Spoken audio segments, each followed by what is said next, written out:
Vice President Lenny, iba ang kanyang approach dito sa drug trafficking.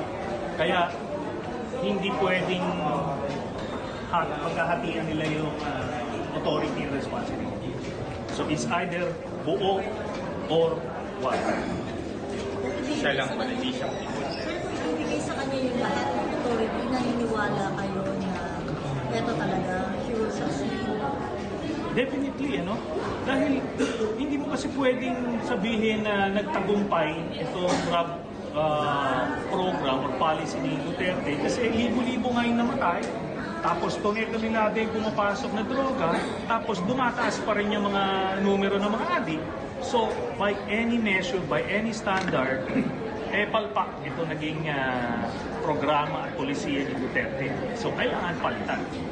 Pero hindi mo mapapalitan yan kung bibigyan ka lang ng posisyon na pang-display lang. So, hindi pwede yung continuation. Unacceptable yung continuation na ano.